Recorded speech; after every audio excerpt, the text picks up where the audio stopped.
Welcome, everyone, to another episode of After School the Admins. My name is Marco Torillo, and I'm here with my co-host. Desmond Caldwell, good afternoon, good evening, good morning, whatever time of day it is you are listening to us. Welcome. We are so excited today. We have educational royalty here today. Um, we, I'm going to let Marco do the introduction, but you all just need to know I am so excited today. And I echo exactly what Des is saying with that. If you've never had the privilege of listening to this man speak at either NASSP or any of the conferences, or him coming into your schools and being a part of some of your professional learning, you are missing out because he is infectious when he starts talking, and you are going to sit on every word. We are lucky today to have with us Principal Kafele. Principal Kafele. Yes, sir. Glad to be here. Thank you so much for being here with us. We really do appreciate it. What we'll usually do is we love to start off with, tell us a little bit about your journey into education, how you chose to go into education, and then what are some of the experiences that had that helped you to write your first book?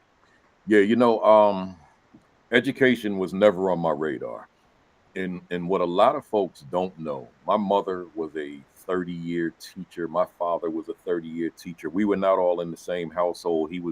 They were divorced, but I had access to them. So I grew up around two educators, but I laughed at what they did. I called it ridiculous because, if you know my story, you know that school wasn't my thing. So I thought what they did for a living was absolutely ridiculous. I spent 5 years in high school. So I got two teachers as parents, but I spent 5 years in high school, failed everything because I just didn't see the significance, and I had my own issues I was dealing with. And then after I graduated, I spent 5 years of nothingness.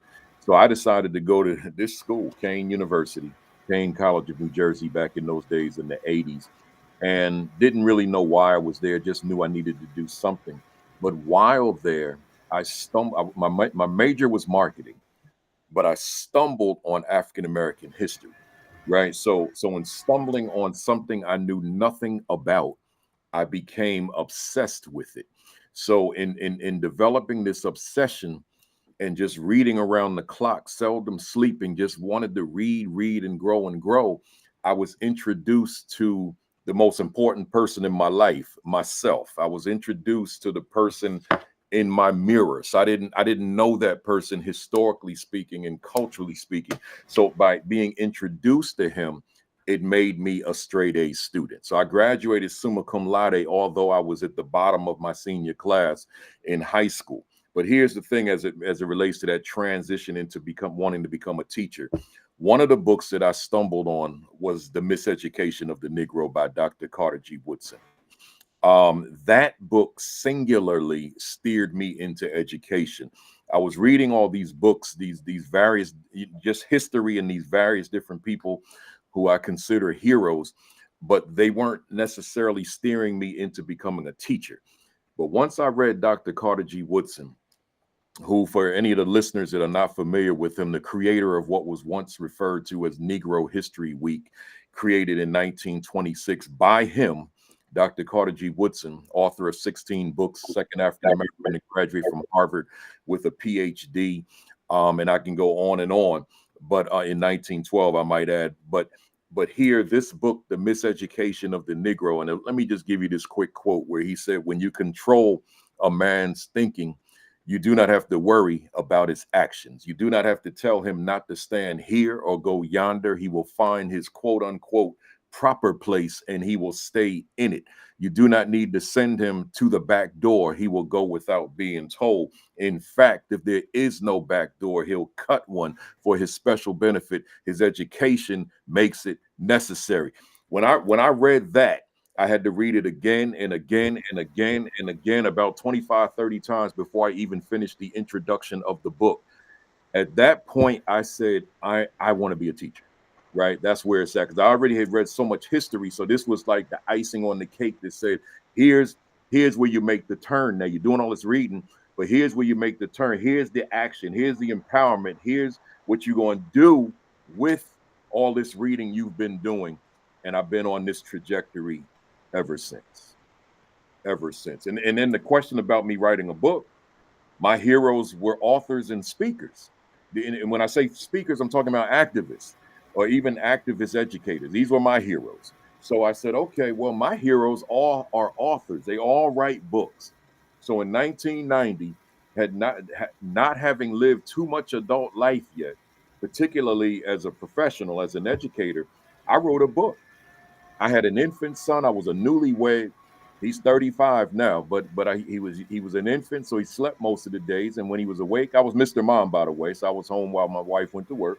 I wrote this book called A Black Parent's Handbook to Educating Your Children Outside the Classroom. Now, what did I know about parenting? Not much with an infant, but what I did know was the things a parent should be doing from through the educational lens because of my success in college, undergrad school. I felt I had enough to write a short book, 74 pages, to help a parent. Well, that book became the Essence Magazine #1 bestseller nonfiction from an unknown author that nobody knew who he was. But this book, because back in those days, and I know I'm going on, but back in those days, you had Black bookstores all over America. No mainstream store was going to touch that. But you had Black bookstores, at least 1,000 all over America, the Caribbean, Europe, and Africa. So my book was in every one of those stores.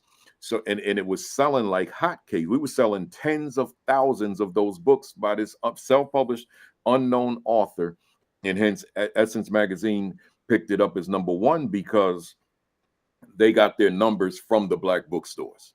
So the book was selling like it was, and that was my hustle for 2 years. So I didn't work. Once my son once the book was published in April of 1991, I spent 2 years in New York City and New Jersey hustling that book. And and that's the initial parts of my grind to where I am right now. That's the part that people don't realize. They don't know the ride in the subways in New York with a carton of books on my shoulder. They don't know the stopping random people on the street to sell them my little $5 book. They don't know about stepping to all those vendors in New York City back in the old days before they ran them off the streets. But I won't get into the politics behind that. But the vendors up in Harlem and Brooklyn and Queens, selling them the book so that they could in turn sell it to people. So just that hustle for 2 years, then opening up my own bookstore, and now I could showcase my own book in my own store. But then deciding, okay, it's time to get back into that classroom, because I had taught 2 years. And then getting back into that classroom, and I haven't I haven't left what I do since. Just it looks different. Went into principalship, doing the work I do now, so it looks different in intervals, but always the educator. I love what you said there. Yeah, and don't worry ever about going long. It's all good. When you're talking like that, that's more than fine. And I appreciate you. I can put it this way. I've never seen, in these episodes we've done so far, I've never seen Des smiling so much as you were when you started going through the quotes that you just went through, because I can see it. He's like, I know it. I'm excited about what you're saying. So I love this.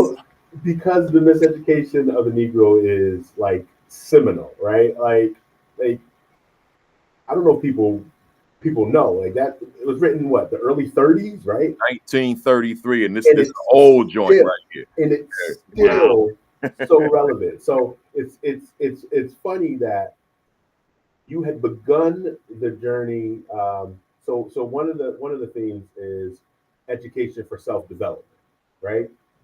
And you had begun that journey prior to reading the book, right? And then read the book, and the book, bam, like you had prepared yourself for the book to be able to inspire you the way it needed to. Like that, just and you know what you're saying is so profound. You already know it, because had the sequence been different, right? I stumble on this first. I don't know. It may not have resonated with me the way it did after having read 25 books on Malcolm, 25 books on King, Garvey by select authors, because I don't read everybody. It depends, the author is critical too.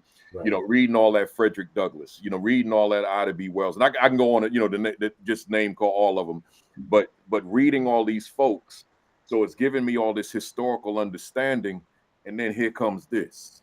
Right. I'm like, oh, right. Okay. This brought ancestor it all split together. in and just, let me put this here, Yeah, just yeah, yeah. sight line. It said to me, young man, you are a teacher. Right, Oh, right, that's where your activism is. You're not going to be leading the march outside, right? Your march is in the classroom. When I became a principal, your march, your activism, your advocacy is the school itself, right. right? So I found my lane, so to speak. Yeah. And that's what I was for all those years. And I love the fact that, and this has been a kind of a reoccurring thing that's happened in every one of these different interviews that we've done. None of us wanted to be educators when we Right. started. It's always a situation of something, someone, it just almost like flipped you toward that path that you didn't realize it. Yeah. But then you became someone who just fell in love with the aspects of it later in life. That's right. Like, may not have been the best student in school, but just didn't care about that or didn't understand that piece to it. Like, similar to what you said, like I remember I went to school at a specific, I went to Springfield College. I went to become a PE teacher. My teacher in school was that. And I remember saying the exact words of, why would anyone ever want to go there? Why would anyone ever want to be a PE teacher? And next thing I know, I'm going to that school. I'm doing the exact same thing as life went on, because things molded me to realize that's where I need to be too. Yep. So it's like interesting to hear, because you're now literally, when I say this, maybe the 5th or 6th, maybe even 10th person to say, I never wanted to be in education. And then you're now this prominent figure in it that has done so much for kids, for staff, for students. Like, you think of that and it's just like one of those, it's like, wow, like, again, how the world works is it's just an interesting thing to hear that statement again and again. Yeah, it Even is. though it was the family business. Yeah. And including like you had mom and dad doing it, who probably were in the same way going to you, do you really want to become an educator in the end? So. Yeah. And my mother, who's still with us, she's 90. She, to this day, she'll laugh at me. Like, like you said that what I did was ridiculous. You said that every day. Like, you made fun of what I do. And now you went on and did it on the level that you do it, So I said, yeah, it's funny how things happen. Yep. Yeah. Could you tell us a little bit about your first years as an admin? Yeah. I always love to hear kind of the entry point of individuals when they go and make that choice finally to become an admin. And I know most of us have the same thing. It's baptism by fire, because we really, no matter what books you read, besides that law book, there's not much you really understand that helps you right away in that first year you're walking in. That's so right. I just wonder, like, tell me a little bit about that first time and what it was like. If you ask my former students to rate me, they're going to rate me high. I'm talking about my first year students, right? First 3 years, but first year particularly. But asking me, I'm gonna rate myself rock bottom, down in the basement. I've heard Spike Lee say that he can't watch his first film, She's Gotta Have It, right? Compared to the work he's put out since that movie. That was a black and white film done on a shoestring budget, all that kind of thing, right? Well, I'm that way about my first year as a principal, as well as my first book.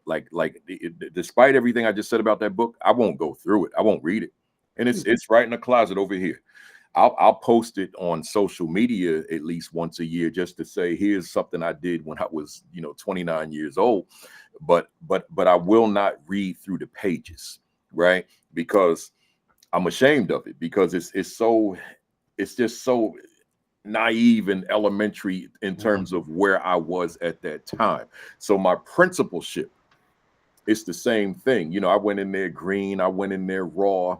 I'm thinking that teacher Kafele, who was, teacher Kafele, after his 4th year of teaching, was named the school teacher of the year, the district teacher of the year, the county teacher of the year, New Jersey State finalist teacher of the year. So, I got my chest out a little bit.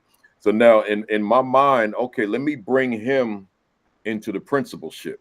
But I learned quickly it don't work that way, because it's not me in the classroom teaching anymore. It's me teaching through my staff. But my staff is not little Mr. Kafele's, you know what I mean? So now I got to figure all that out. Plus, I've never really engaged with adults yet, as far as being supervisor. I've supervised kids, fifth graders.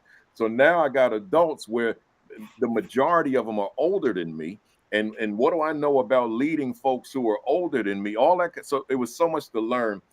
Those teachers, and like I said about the children, those teachers will say that I was very good, if not excellent. I know that because I've run into enough of them for them, to hear that multiple times.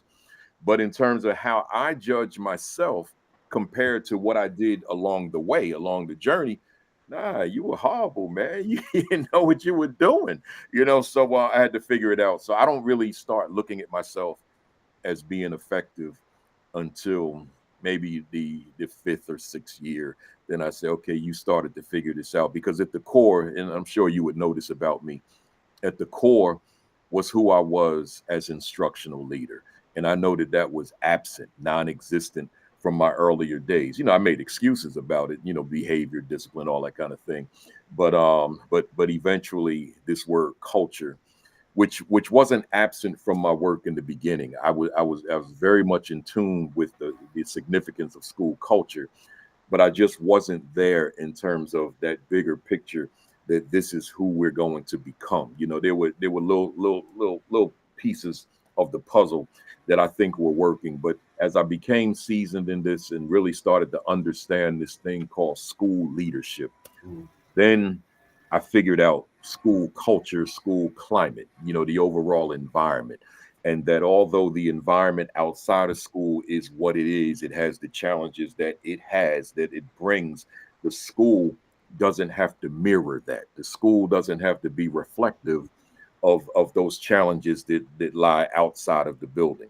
So it took me a little bit to figure that out. Not long, but it took me a little bit. But once I figured that out, then we're ready to really fly. We're ready to take off. So any when the new principal comes my way, I have the Saturday Academy, so I meet a lot of new people, right?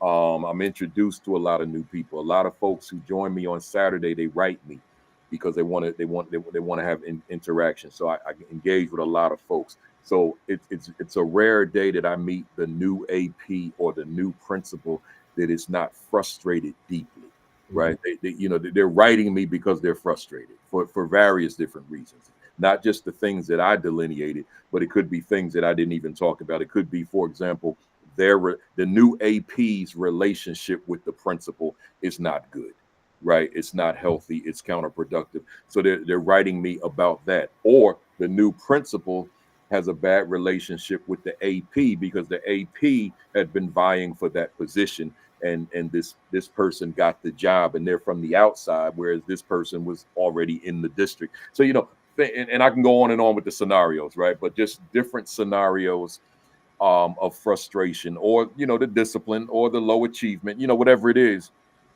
And typically I'm telling them, it takes time, but it takes a particular focus, right? It takes a particular understanding of the job, so that you're not trying to be everything to everybody, trying to do everything that one could do, because then what you've done is reduce yourself to a one-man, one-woman operation, and you failed to tap into the human capital that is in your building. But even that in year one, that's going to take time. These people don't know you, and they don't know if they can trust you. They don't know if you're going to stick around. Like you take, for example, the school where for the past 6 years we've seen 6 different principals, or the past 6 years we saw 4 different principals. Well, they don't even think you're going to be there long, right? So, so all y'all know this stuff. So all those variables have to be considered, as we grow in this business.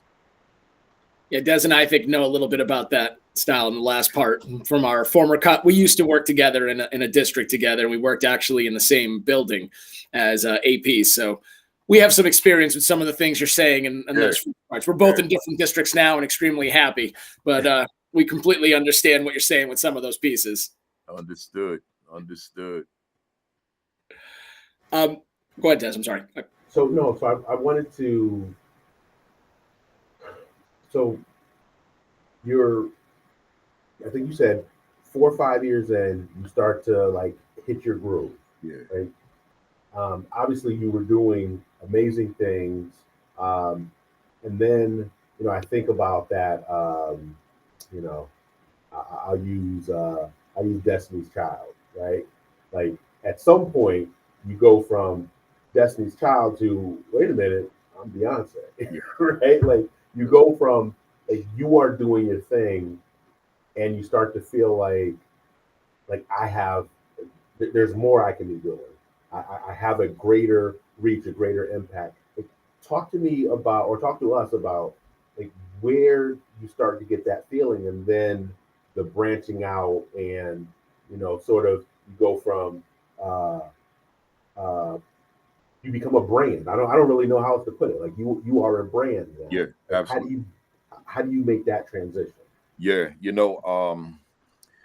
last week on my AP and New Principals Academy, I always start off with a monologue. And the monologue, the intent is for it to be not more than 5 minutes. But as I read the comments while I'm speaking, the people start egging me on. And because the commentary is usually resonating, and the commentary, quite frankly, has more fire than the actual session. The session, I kind of bring it down. But anyway, I'm sharing that with you for this reason.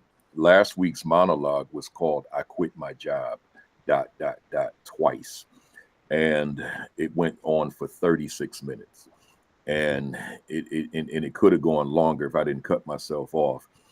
And to answer the question, I'm gonna go into the second one, because the first one, if that comes up in this discussion, I'll get into that too. But let me go into the second one. The second one was when the second time I quit was when I made the decision that I wanted to develop Principal Kafele Consulting. So I wanted to be, as you said, I am the brand, I'm the business, right? So I wanted to be in a position to have access to the world. The way is the way I typically characterize it. I wanted access to the world, whether it was through me as a presenter, consultant, or the books I write. And when we talk about the world, then it's more so the books than it is me physically. But I guess see, I got to tie this into going back to being here at Kane and discovering. I didn't discover all the history. I didn't discover that in Kane in terms of coursework. I discovered that in terms of my life outside of the my studies. So in other words, going up to New York City, going over to New York City. I'm in Jersey City, so I'm a stone's throw away, and going up to Harlem to Liberation Bookstore and cleaning off their shelves every weekend. And my mother's so elated because I didn't have a job. So my mother so elated that she's giving me money to bring home these big bags of books every Saturday afternoon. And just amazed that her son is reading, because I didn't read my first book cover to cover until I was 23, right? Until I got to undergrad school. So I gotta tie it there into that, because again, these became my heroes and role models and so forth. So I wanted to be a speaker. So I literally delivered my first speech in 1986, right? So from 86 until 2004, I'm speaking anywhere anybody will give me a microphone for free. I'm not even thinking dollars and cents yet. I'm just give me an opportunity. So I'm speaking at PTA meetings 5 days a week, right? I'm Philadelphia, New York City, any of the boroughs, all over New Jersey, right? Anywhere I could.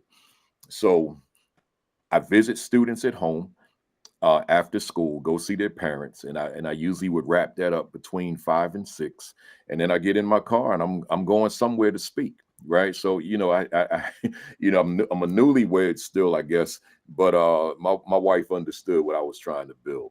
So I'm speaking, and then as a principal, I'm still doing that.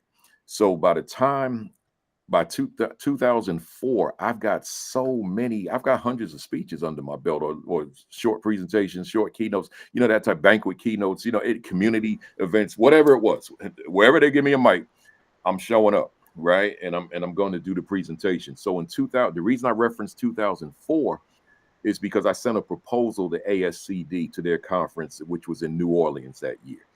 And they give me a 300 plus seat room.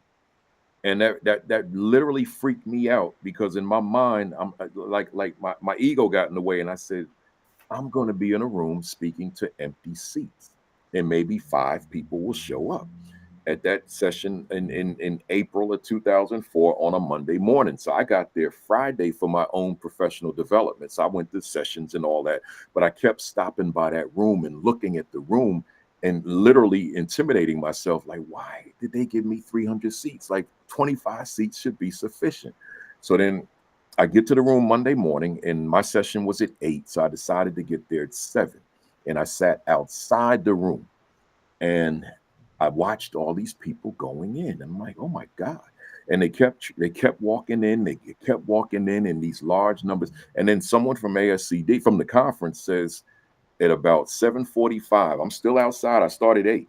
They said, no more. This is full. We can't. Please, please. People begging. They don't even know me yet, right? Please, can we come in? They said, no, the people are sitting on the floor. You cannot come in. So finally I walk in. They don't even know I'm the presenter. So I walk in, set up the overhead projector because there's no PowerPoint yet, right? So I set up the overhead projector, my little slides, and did my presentation. I know now, I didn't know back then, but I know now you don't get standing ovations for breakout sessions, right? So with that being my first ever breakout session that I ever spoke at or attended, the people all stood up and gave me this loud standing ovation, rooting and cheering and carrying on. So I thought that was normal. I learned later, no, that's not normal. So then they like, we want you to come to our schools. And they said, what's your website? I don't have a website, right? So what's your phone number? Do you have any business cards? I got like 10, right? I put the 10, I said, I got 10, I spread them out on the table. So imagine this. Imagine 300 people storm a table with an overhead projector with a glass top. They knocked the table over, the overhead projector fell, the glass shattered, and they got my 10 cards, right? So so I had to write phone numbers down. And I'm sharing this with you for this reason now. That launched my career. Mm. Because I believe it or not, and most people probably don't believe this, I'm still riding that wave from 2004 because a whole lot of people invited me out like soon after that. And that snowball and it snowballed and it snowballed. I promise you, I'm being completely sincere. It snowballed, and to this day, 2025, September 12th, I've never cold called anybody. I've never like, hey, can I send you a brochure? I've never done that because it snowballed out of New Orleans, and all I've had to do is do what I do on social media, that type of thing. But I've never like sent out anything to introduce myself as presenter because that day in 2004 was that special, right? So I knew at that point this is what I want to do, right? I want to do this. It was such a rush that day, but I still loved being a principal. So so that same year, 2005, I left my district. That was the first I quit. I left my district and I went to Newark. I left East Orange, which is my home, which is where I'm born and raised, and went to Newark. And everything really took off because the intent was I never led a high school in my life. I said I'm gonna stay there for 1 year, and then I'm gonna pursue this speaking consulting that I've been wanting to do. But I fell in love with them kids, y'all. I fell in love with them, and I said, okay, I'm coming back for year 2. Then here comes this new freshman class. Oh my God, I love y'all. Year 3, 4, 5. So after year 5, I was leaving.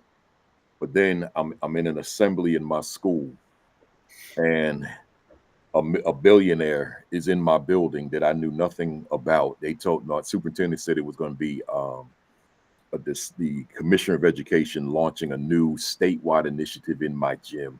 So it'll be in your school. So you guys be in the gym. Okay. So then this billionaire, Lowell Milken, starts talking about this award. I'm like, what is going on in here? And I get mad.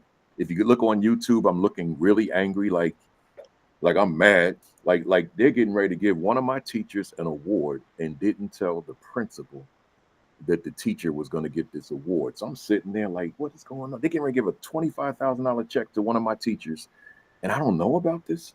And then he says, and the person, this educator that we want to recognize is Principal Kafele. So my kids jump up and give me a standing ovation. I'm like, what's going on? So this picture here is this. I'm glad someone captured this because this was my reaction. I was crying. I was praying. I was meditating. I was doing everything because what it did was it took me back to the first time I quit my job, which y'all don't know that story, but this was confirmation that I'm doing the work. Yeah. I'm glad they captured this thing, man. So then I said, well, I can't leave. They just gave me this prestigious Milk and Educator Award, which a lot of people consider the biggest award that you can achieve in education. And I said, well, I told my folks that knew I was leaving. I said, I'm here for year 6 now because of this award. And so then somewhere around April, we get out in June in Jersey. So somewhere around April, I brought my whole school to the gym. And I said to them, you all know what I do for outside of school. You all know because every time I went to speak, I mean, this is how crazy I was. Every time I went to speak, I would get on the PA system and say to my kids, I'm going to be speaking here, I'm going to be speaking there. So once it became national and my superintendent is trying to keep me and I know I want to leave, so but he would give me X number of days that I can go to conferences and speak. And I would get on the horn and say to my kids, I'm going to LA to the NASSP conference. I'm going to be speaking there and I'll be back tomorrow, right? I mean, back the next day. So they knew. So when I brought them down to the gym, I said, look, y'all know my other dream. You know it already. You know it. I said, I got to pursue it. I put it on hold for 6 years because of this school, right? I said, I have to live out this dream. They clapped for me. My girls, and these are high school age students. They're 70% Black, 30% Latino population, 95% free and reduced lunch. I got a gang population by self-identification. This is what they told me of about 95% Blood, Crip, Grape, Latin King, MS-13. My kids cheered for me, but my girls, most of them, they sat in them bleachers and they cried because they looked at me as father. Most of my girls did not refer to me by my name, right? Most of my girls referred to me as dad. I tried to stop it in my first year, right? I thought it was inappropriate. I said, like, y'all can be calling me dad. And they wouldn't stop. So then I went to all the women teachers, and particularly my counselors in my school. We had a meeting. And I said, look here, y'all got to help me. I'm new here. I got all these girls here calling me dad, calling me father, calling me pop, all this kind of stuff. I said, I have to, somehow that's got to stop, right? But I'm trying to be correct about it. And they said to me, one of them was really loud with it and bold. She said, Kafele, did you ask any of them to call you dad? I said, you already know the answer to that. She said, so why do you think they're calling you dad? I said, well, theoretically, I understand, but I'm not their father. And she looked me in my eyes. She said, you are their father because those girls that are calling you dad don't have dad. And when you walked into this building, they saw something in you that they apparently have never seen in these previous administrators. Because they all been there, those adults. They all been there through the various administration. They said, but you came in here, they calling you dad. There's a quality that you have that wasn't here before you got here. So I let it ride. They call me dad. So now incoming 8th graders coming into as 9th graders, hey dad. I'm like, oh my God, what do we have here?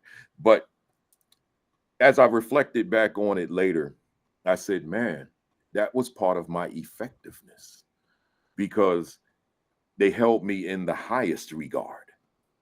So now I'm able to get a whole lot done because of the way you see the leader of the building. Mm-hmm.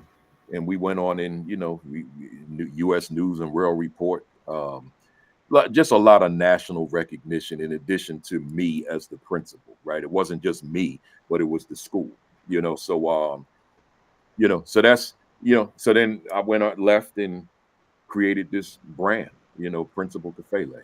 And I always make I like how you use the word because I always make the distinction between Baruti Kafele and Principal Kafele. Principal Kafele is the brand. But Baruti Kafele is a lot laid back in comparison. It's not, I don't put on an act. It's me. But when I'm in that mode, there's an excitement that comes with it. It's like it's an amazing thing when I look at it myself because I don't have control over it. It's like once that camera's on, or once I'm in front of that audience, I come alive. And then when I leave that audience, we go like this. And then people see me in the parking lot and they're like, "Man, you so different," right? Because I'm introverted, just naturally, introverted and shy. But Principal Kafele is not introverted and he's not shy, right? So yeah, it's an interesting thing, and but I'm good with it. But I work my butt off. Since you asked me about the brand, I work my butt off to get to where I am now. And the difficulty with it, you said, Marco, that we keep it real on here. So let me be real. Not we ain't gonna be real about what happened in America this week, but I want to be real in this regard. It's like I don't want to. I want to be who I am in the world, right?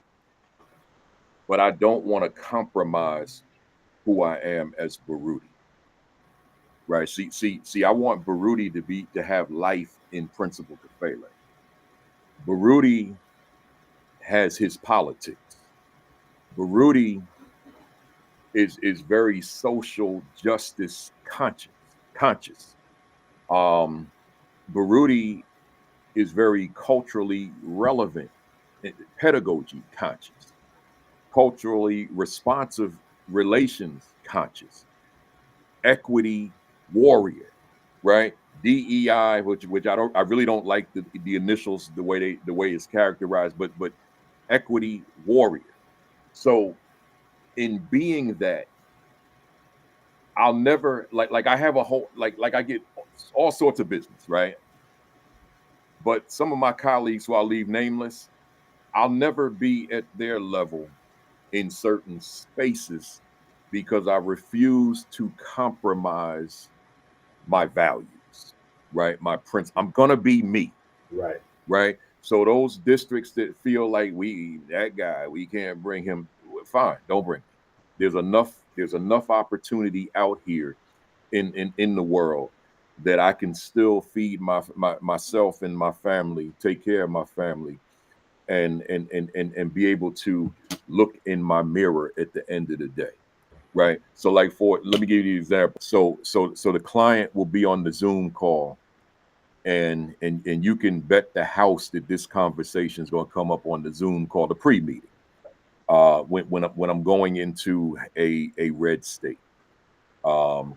Principal Kafele, now you know where you coming, right? This is the, because they know that, for example, because they know what I've written. So they know that I've written the Equity and Social Justice Education 50, right? So they're not inviting me to speak on that, but they know that I got it. So now Principal Kafele, you can't come down here using that word equity. That's and that's been my life since 2020, right? Since George Floyd. So you can't come in here with that word, and I'm like, yeah, I know, but let's have a conversation around that word right quick, right? They say, yeah. I say, oh, so now the pre-meeting becomes a classroom. So I said, look, you know the word equity has no universal definition. Do you know that? Well, nah, I guess I didn't. Yeah, you can't go to some book like Carol Dweck with growth mindset, right? You don't have to go far to find what that is. Just go to her, because it's coming out of her research and her imagination. So you go to Carol Dweck. Now there's universality when we talk about growth mindset. So whether we be in Jersey or we be in Los Angeles, we're speaking the same language when we talk growth mindset. But with equity, you could have on a stage in a panel discussion 25. That's a lot of people, but 25 people on the stage, and say, go to each of them. What is equity? You'll get 25 different responses. There may be some common thread, but there may not be universality in terms of how it's expressed. Some of us, when we talk equity, we may infuse race. Some of us may infuse socioeconomic. So some of us may infuse whatever, right? So there's no universal. So I said, I got to be able to bring this word in these schools. So I took the word equity and I said, let me treat it like we treat mathematics when we talk about reducing fractions to their lowest common denominator so we can add them, right? So I said, equity, meeting the children where they are, dot, dot, dot, as they are, Mm. right? So like some people, like I'll listen to some of my colleagues and they'll say, no, I'm not going to meet them where they are. I'm going to bring them to where I am. I said, well, where are you gonna bring them from? Like out of the sky somewhere? Like you got to go somewhere. Like if I say to somebody, meet me somewhere, right? Well, we got to determine where that place is gonna be, right? So like I said, so you saying what sounds you're trying to be politically correct. No, I ain't gonna meet them where they are. I'm gonna bring them to where I am. Okay, where's the starting point? Like they already somewhere in the sky, right? So if youngster is like me with all the F's, with all that apathy, with no goals, no dream. I had no dream except for being in the NBA, which wasn't realistic. NBA and NFL, right? So no dream, no sense of purpose for my life, no ambition, no purpose, no vision, no nothing. I just existed, man. Right? So you go, where you gonna bring me from? You got to get down there because that's where I am. Right? Come down there with me and earn my trust. And now bring me on up here with you. Right?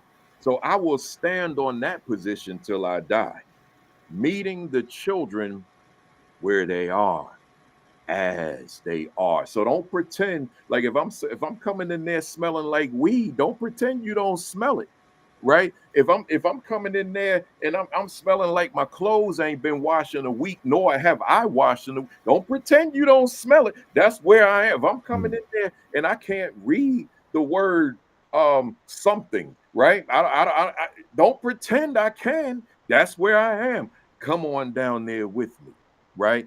And now earn my trust and now begin to build me and take me to where I am. So now when I'm having that Zoom call and I'm saying, yo, that's what you running away from?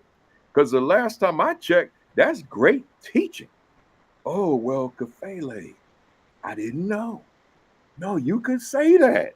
Oh, okay. But see, if I didn't challenge it, then I got to be in the place ducking from it and pretending that it's not important. Now I can write it on the screen, equity, because I'm going to explain what I mean by it. So I'll say to them that this is equity according to Kafele, but there's not someone else in the world that's got the right definition, because if you look up equity, it's pretty much a real estate term. It's net worth and net value of a property, right? So we took it and made it work in the education space, but it is not the boogeyman. Because see, if we're talking, I know I'm going long, y'all, but listen, if we talking Keep about if we're talking about a student-centered learning environment, so the ones out there that say, but you're taking away from my youngster and giving to the other youngster, right? Wait, no. We talking student centered. We talking 2025. We talking 21st century. We ain't talking about no roles, right? In a classroom, particularly the elementary level. We're not talking about no equality in the classroom, and we're not talking about no homogeneous grouping in the classroom. So you can put young Principal Kafele in a classroom with high achievers, because now there's a likelihood that I could learn in that space with those young. You don't have to put me in a classroom with a bunch of Kafeles, right? Put me in a classroom with some kids with ambition, right? Don't put me with a bunch of kids like me, because now we just gonna reinforce with each other. Put me in a classroom with some kids that happen to have ambition, and maybe I can some of what they got can trickle down to what I need, right? So a student-centered classroom. So therefore, that youngster with all that ambition, they're not going to need the teacher the way I need the teacher. So now they're working independently, teacher has trained them to be trained them to be able to work independently. And now Kafele, who needs that direct instruction, he can get what he needs to ultimately be where those youngsters are. Because to have graduated summa cum laude, I have had a chip on my shoulder since I became a teacher. I said, man, I didn't have it when I graduated, which was 86. But by the time I got to 88 and became a teacher, I said, man, wait a minute. Like it hit me. I said, wait a minute. I graduated from that school summa cum laude. Maybe I was valedictorian, and if not valedictorian, salutatorian material, but nobody saw. They never saw the 14 books in me. They didn't see the turnaround schools. They didn't see Dickinson, Texas, proclaiming February 8th, 1998 as Baruti Kafele Day. They didn't see the National Alliance of Black School Educators Hall of Fame. They didn't see the East Orange, New Jersey Hall of Fame. They didn't see the Milken Award. They didn't see the 150 education awards that I've received. All they saw was the kids sitting in the back of the room doing nothing. Well, when I get the cane and stumble on African American history, I didn't get smart. It doesn't work that way. You turn on a switch and all of a sudden you're smart. It was already in me. But I had nobody or no mechanism that could tap into me to say, wait a minute, you are somebody. You got something. I didn't have that. So I had to stumble on, like, where we at here? I had to stumble on Malcolm, right? Get that right in the cut. I had to stumble on Malcolm. I had to stumble on King. I had to stumble on Garvey. I had to stumble on Du Bois. I had to stumble on Frederick Douglass. I had to stumble on a Booker T. Washington. I had to stumble on all these folks to realize what I got. I didn't know what I had, so I had to learn them, and then in learning them, I realized who was in my mirror. Period. Drop the mic. That's where it's at. So as an educator, that's who I became. Right. So as a classroom teacher, I'm what I've just explained. I'm going to make sure that these kids are standing on a foundation that's solid. When I became a principal, same thing. But to go back to Desmond, what you said to me about the brand later. So as a presenter, I said, I'm not, since that's what got me here, since that's what made you all aware of my existence, I'm not going to now compromise that and now walk into these places and be bland and vanilla, right? I'm still going to be me. So therefore, I'm not going to have access to the work to the world in terms of all the clients that are out there, because they're going to be people that just can't stomach what I bring. I'm good with that, because at the end of the day, like I said before, I got to be able to go to this mirror and look in it and feel good about myself. Only thing I could possibly even say to that, what you just went through, is just the fact of, I think it's good that you are that individual that's unwilling to change, because that's the reason why you are successful. I appreciate it. It's true. And I say it that way only because the fact of those schools that want you to change or don't want to bring you in don't want to really change in the end. They're happy with the status quo. Yeah, that's right. They want to stay exactly the way they are. Yeah, right. You're talking to two individuals here as admins who believe truly in that same, and I think I'm talking for Des on that one, but I guarantee he would say the same. We don't change our values. We don't change who we are as people. Yeah. We get fit for the kids we have in front of us to try and help them, but we're not going to change who we are to make it in that school, to make that school better, because you can't. That's right. You have to do what you do to make that school better. Yeah, and that's why I think a lot of the times you'll find we all find each other. Like we do. And I say it that way, like each of us admins, that it's almost like when we enter a room, we can feel each other. It's almost like you can just see from across the room, like when you go choose your seat, when one of those presentations, like I already know the person I'm sitting next to is going to have that same like-minded feeling as I am, or those presentations. Because when you walk into certain ones, you'll walk in after 30 seconds of hearing, you go, I'm going to go. This ain't my room. That's right. Or you walk in and you take that seat, and then once you lean in, you're like, yep, keep talking. Because now we're talking the same language. And I feel like a lot of what you're saying there, absolutely. I think you have to be that person. You got to be that type. And the fact that people are afraid of that, and yes, that is everywhere. And we know it's everywhere. Yeah. But it's also the reason why nothing's changing. That's right. Because people are afraid of those words and look at it as that word as in it's taboo or it's something bad, instead of really going deep into it, like you just talked about, and realizing there's so much more to there. And it's really comes down to just making sure we're reaching kids where they are to make sure they get to what they need. Yep. That's the end. In the end, that's truly it. It's literally what we talk about in education. We say it with 8,000 bad jargon words. Equity is that. And that's really what and we need that. Every one of us needs it. And once a school figures that out, you see their growth go massively. But we always have to find those people who are willing to finally go, I got it. Fine. I admit it. This is me. It's a me problem. It's not the kid problem. I got to get myself to where I need to be to change that. That's right. I love it. I love it. I love it. Good stuff. Good stuff. Yeah. So that's important. And those are the kinds of things we talk to young people about. You gotta be able to show up as your authentic self. If there are areas where you rough around the edges and you need to grow, then we gonna help you there. Right. But the bottom line is, and I understand code switching. I do. I understand it, but I try not to do it. I'm in some pretty prestigious places, but I still want to show up as what you saw me as before I walked in there. I remember like it's a rare day that I wear a tie, right? I don't have any negative things to say about a tie. I just want to make the point here that during the pandemic, I did more speaking than I've ever done. Now when I first left, I was doing like 200 presentations a year. That's like insanity, right? But that's what I was maintaining. And then eventually I said, I gotta cut some of this down. So we cut it down 150, 125, something like that. But during the pandemic, I was doing like 5 a day because of time zones, right? So the West Coast, I'm on at night, it's day for them. And so I'm doing all these, but my attire was like what you see me now. Now before the pandemic, I'll never come on. I mean, not that we were doing a lot of Zoom, but every now and then you do a what was that thing that went out of business? What was that thing before Zoom? Skype. Yeah.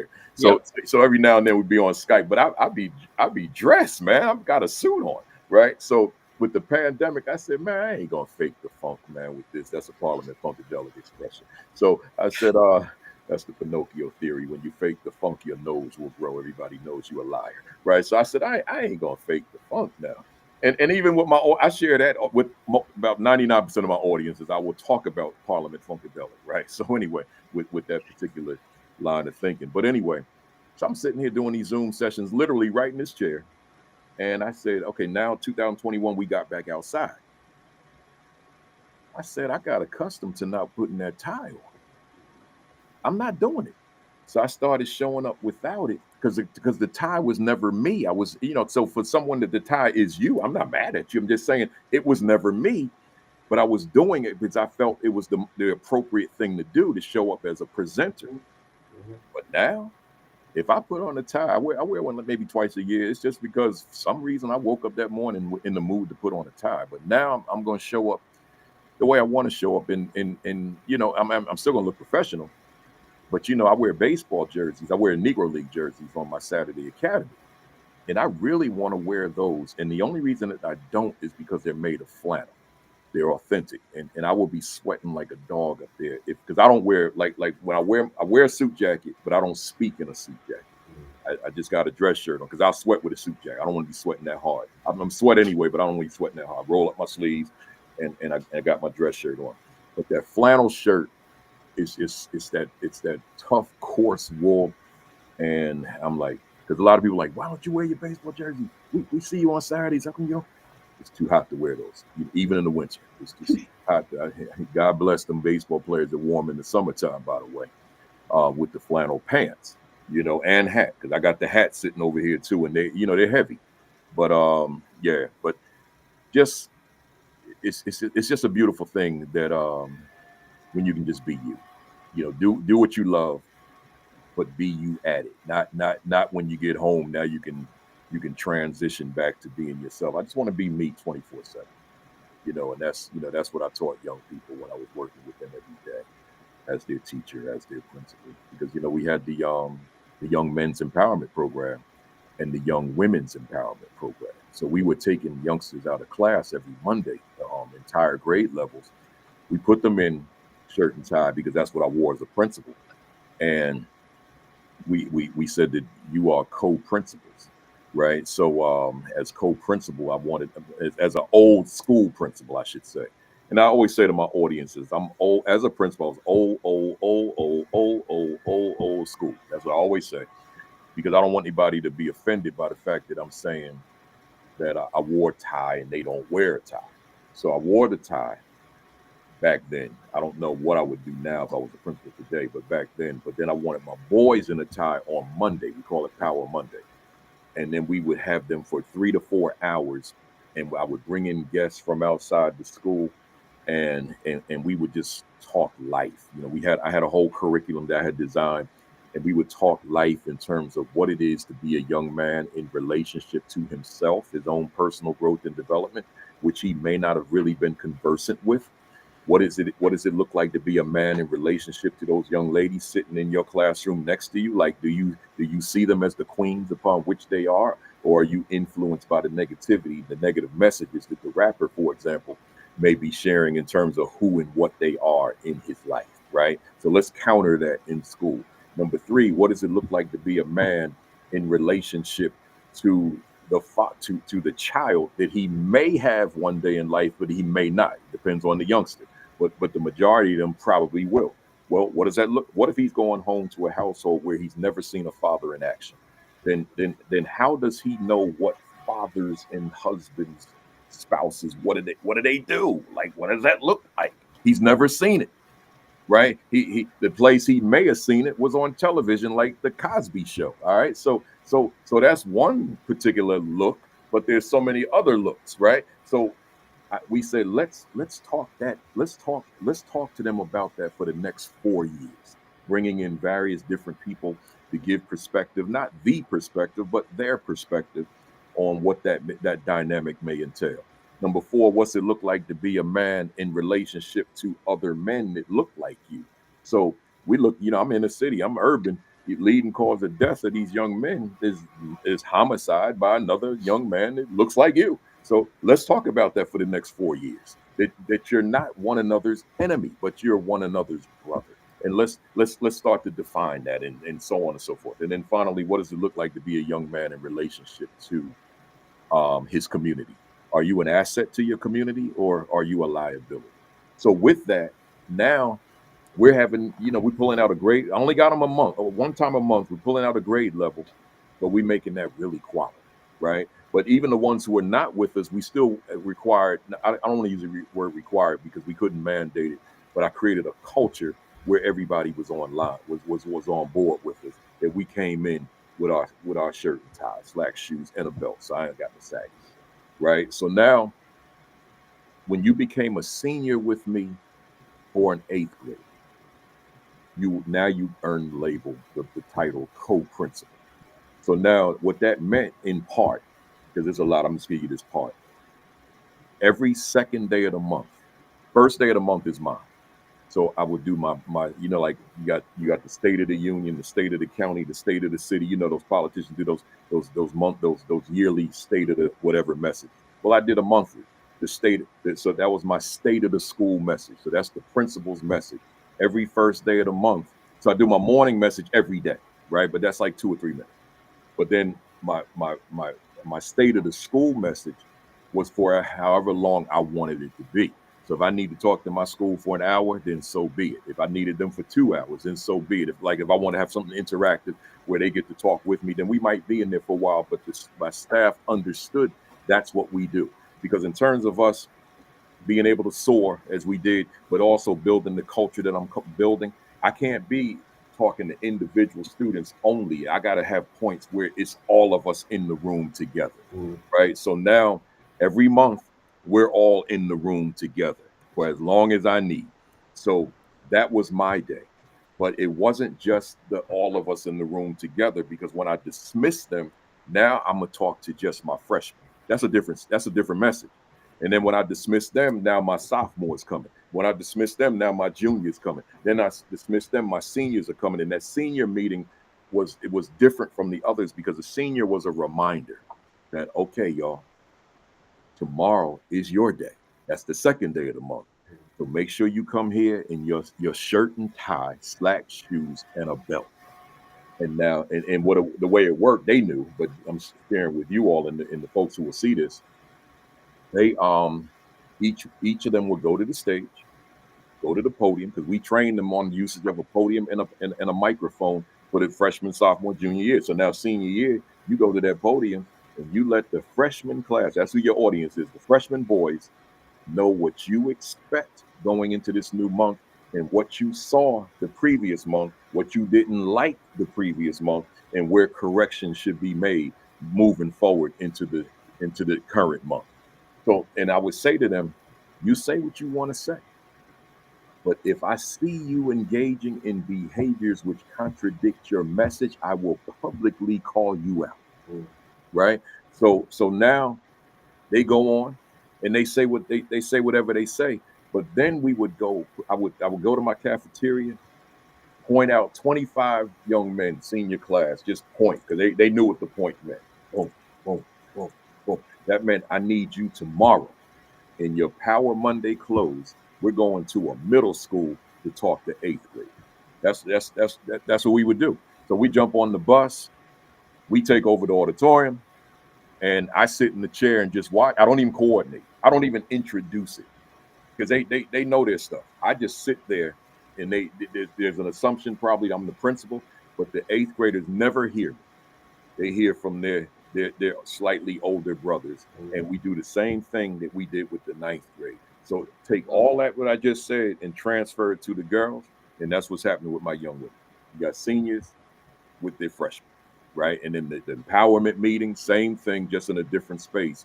But it's like some people, people depending on where people are in terms of their ideology and values, and me separating the genders, because there's certain things that we're going to talk about in that room with them guys. I don't need my girls in their hearing.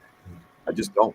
And there's certain things that's going to be said in that women's meeting that my guys don't need to be in their hearing, right? My girls would always ask me to come, particularly if they knew the topic was going to deal with relationships and that type of thing.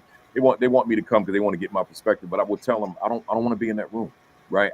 In those 6 years I was at North Tech, I think I sat in 2 of them, and that was it. I stayed with the guys. I never missed a meeting. But with my young ladies, I got very competent women who led those and were in the room with them. So there was no need for the principal to do that. That's great. That's really, it's a great program, great idea to go and have, and especially being the fact that it's kids helping kids, but also putting them in front of each other to make sure that they're the ones standing up and holding each other accountable. That's right. Right. Yeah. Well, honestly, I think we can go for like another 3-4 hours in conversation. You literally talked about a few little, like we got through like a micro of what we were looking to talk about today. And honestly, it's been great. It's been awesome hearing everything. We really thank you for coming on and being a part of our podcast today. Is there anything you'd like to say or anything you want to go and promote before you step away from the podcast? Yeah. Just website, principalkafele.com. Again, principalkafele.com. But certainly I want to invite folks, my baby is the AP in New Principals Academy. I started that sitting right here on the first Saturday in May 2020. And I've been sitting in this chair every Saturday morning since, consecutively for 280 sessions, with the exception of when I'm on the road, and we do it on the road. If I'm on vacation, we do it on vacation, but it's going to get done. So we haven't missed a Saturday. So I, just want to invite folks to come and join me. We're on 4 different platforms: Facebook at Principal Kafele, X at Principal Kafele, LinkedIn at Principal Kafele, but most importantly, YouTube at AP and New Principals Academy. And we, you can go to that channel. We have 24,500 subscribers to date, and you can subscribe and then hit the notification bell.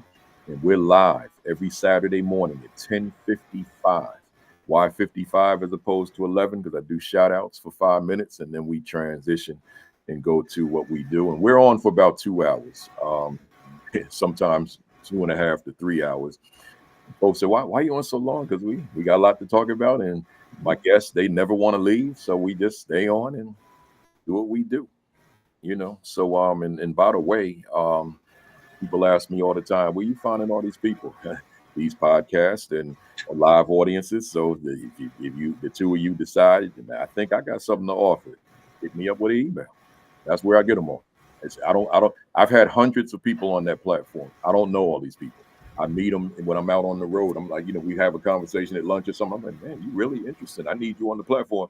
And there we go. Or I just tell the people, if you feel like you have something to offer, it's going to make somebody that's on the other side of the camera better, send me an email. So that invitation is to the two of you as well. Absolutely. Thank you so much. Des, anything you'd like to say? I don't preach after the preacher, and this sermon was well delivered. So I appreciate you more than I can say, and thank you on behalf of all of our listeners. Wish you continued success. Appreciate what you're doing out here, and certainly appreciate the information, especially as it pertains to building a brand. But just all of everything was welcome, needed, and very much appreciated.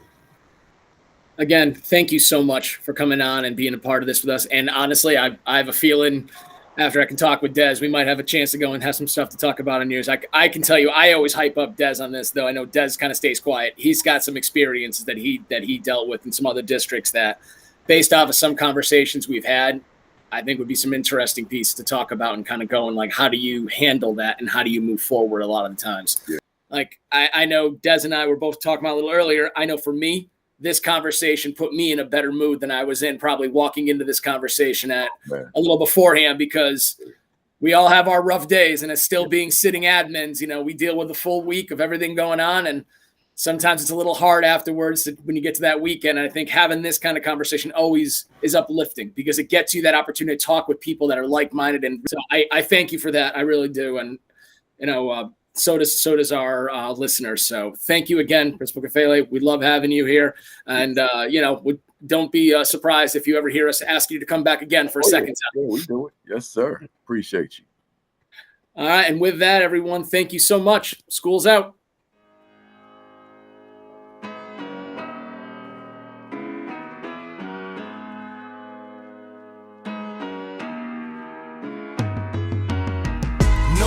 You all will be missed. Until then, I gotta blow you a kiss. Until we meet again on that other side, this my rhyme. We all love you to the end of this time, always.